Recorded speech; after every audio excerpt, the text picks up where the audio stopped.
Nobody inside the palace expected the storm to begin with a single folder. Not a scandal splashed across newspapers. Not a public argument. Just paperwork. Quiet, hidden paperwork moving through royal offices while the world focused on the king's health and the future of the crown. But behind those closed doors, something astonishing was unfolding. A plan so bold that senior insiders later described it as one of the most dangerous attempts to reshape the monarchy in modern history. For months, everything had been happening silently. Certain names began appearing more frequently around royal engagements. Seating arrangements subtly changed. Invitations were adjusted. Ceremonial access quietly expanded. To ordinary observers, it looked harmless, almost invisible. But inside royal circles, patterns matter. Every appearance carries meaning. Every detail signals rank, influence, and position. And someone inside the institution had started moving pieces across the board very carefully. The objective was not immediate public recognition. It was something far smarter. The strategy relied on familiarity.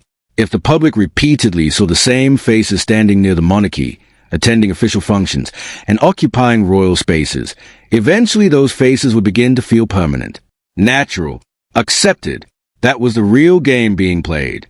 Step by step, boundaries that had once been untouchable slowly started to blur. What shocked palace veterans most was how patient the operation appeared to be. Nothing was loud. Nothing was reckless. Whoever designed it understood that real influence inside the monarchy is never seized dramatically anymore. It is built quietly through routine, repetition, and timing. And the timing could not have been more calculated. While senior royals dealt with medical concerns and public pressure surrounding the king, administrative activity increased behind the scenes. Internal classifications were reportedly being reviewed. Ceremonial pathways reconsidered. New discussions quietly opened regarding attendance eligibility and honorary positioning. On paper, most of it looked technical, exactly the sort of dull palace bureaucracy nobody outside the institution would ever notice. But when several experienced staff members began comparing documents, the pattern became impossible to ignore. The same private office appeared repeatedly behind the requests. The same names surfaced again and again. What looked ordinary individually suddenly formed a much larger picture when viewed together. By then, the situation had already progressed dangerously far. According to insiders, there were growing concerns that the groundwork was being laid for unofficial royal elevation without any public announcement at all. That was a truly shocking part.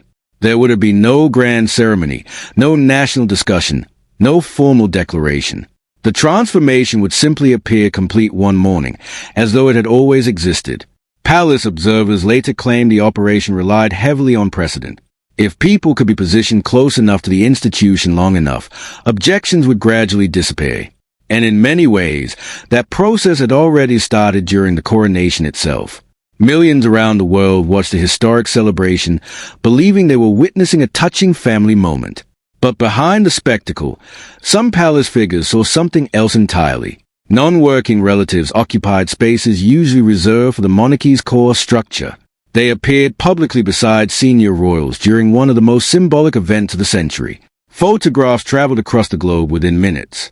Broadcasters praised the warmth of the scene. Yet for some insiders, alarms quietly began ringing that very day. Because once an image enters public memory, it becomes far harder to reverse later. The coronation did not merely create photographs. It created legitimacy. And according to those close to the situation, that legitimacy became the foundation for everything that followed afterwards. What happened next changed the balance of power inside the monarchy forever. One senior royal, known for discipline and absolute loyalty to the institution, reportedly became suspicious after noticing unusual administrative activity connected to ceremonial classifications. Unlike others within the palace, she did not dismiss instinct. She investigated personally. What she allegedly uncovered stunned even experienced aides who had spent decades inside royal service. Trails of documentation pointed towards a coordinated effort operating quietly across multiple departments. Guest protocols had shifted. Internal language had changed. Certain attendance permissions had expanded without proper oversight.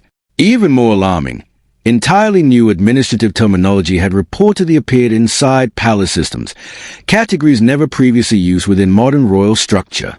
That discovery transformed private suspicion into undeniable evidence. Suddenly, this was no longer gossip whispered between courtiers.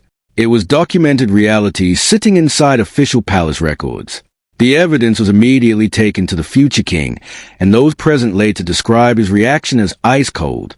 There was no confusion, no delay, no emotional debate. Within moments, orders were reportedly issued dismantling every part of the operation. Classification changes were reversed, authorizations cancelled, protocol discussions terminated. Entire chains of administrative adjustments disappeared almost overnight. Yet the real significance of that moment stretched far beyond paperwork. What truly changed was a future relationship between power and oversight inside the monarchy. New safeguards were allegedly introduced immediately afterwards, ensuring no comparable operation could ever progress unnoticed again. Palace insiders described it as a constitutional wall being built in real time. From that moment forward, future ceremonial changes would face direct scrutiny from higher authority. Quiet maneuvering inside administrative corridors suddenly became far more difficult than before. But perhaps the deepest wound was not political at all. It was personal. Because throughout the entire crisis, silence from key figures reportedly caused enormous private damage behind palace walls. Questions emerged that nobody publicly answered. Who knew the operation existed? Who chose not to intervene? Who remained silent while boundaries shifted quietly inside the institution? Those unanswered questions reportedly fractured trust at the highest levels of royal life.